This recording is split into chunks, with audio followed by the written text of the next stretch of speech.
terkait dengan jaringan teror, baik itu global, regional maupun domestik, dan sampai dengan saat ini tidak ditemukan adanya aktivitas terorisme. Polisi mengungkap fakta miris dalam kasus ledakan di SMA Negeri 72 Kelapa Gading, Jakarta.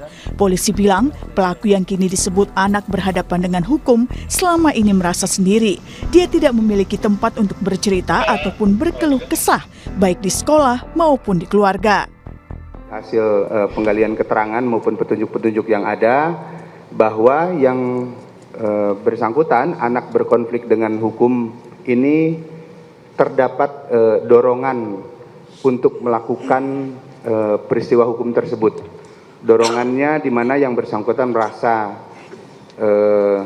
sendiri, kemudian merasa tidak ada yang menjadi tempat untuk menyampaikan keluh kesahnya, baik itu di lingkungan keluarga, kemudian di lingkungannya itu sendiri maupun di lingkungan sekolah.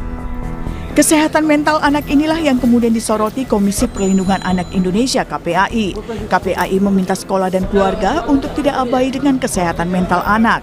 Selain itu, meski belum dipastikan adanya perundungan, KPAI mengingatkan sekolah untuk meningkatkan perlindungan keamanan anak, termasuk memperkuat tim pencegahan dan penanganan kekerasan di satuan pendidikan. Yang jelas hari ini yang berada di lingkungan satuan pendidikan tidak boleh abai terkait dengan kesehatan mental anak-anak dan tidak boleh hanya fokus pada bagaimana kegiatan belajar berlangsung, tetapi juga perlu melakukan perhatian atau pengawasan terkait dengan aktivitas anak ketika di luar jam belajar. Yang kedua, anak-anak tentu membutuhkan adanya support yang kuat dari semua yang berada di lingkungan terdekatnya, terutama tentu keluarga, orang tua, dan juga termasuk lingkungan terdekat di satuan pendidikan. Dalam rilis ledakan di SMA Negeri 72, polisi juga membeberkan kronologi peristiwa. Polisi merilis detik-detik rekaman CCTV saat terduga pelaku ledakan melakukan aksinya. Polisi bilang pelaku berinisial ABH terlihat membawa tas punggung dan sempat memantau situasi. Dia sempat melepas seragam lalu berjalan ke masjid sekolah sambil membawa tas dan menenteng senjata mainan. Namun Densus 88 anti teror memastikan tindakan pelaku murni kriminal umum. ABH dipastikan tidak terafiliasi dengan jaringan teroris.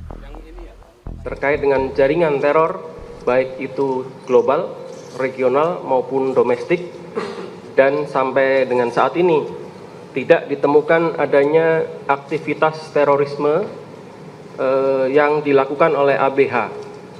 Jadi murni tindakan yang dilakukan adalah tindakan kriminal umum ya. Ideologi yang tercantum di dalam senjata mainan tersebut di sini memperlihatkan bahwa ada inspirasi yang sedang di capture oleh ABH dari berbagai negara ya. Hingga saat ini belasan siswa korban ledakan masih dirawat di rumah sakit. Sebagian besar dari mereka mengalami gangguan pendengaran akibat ledakan.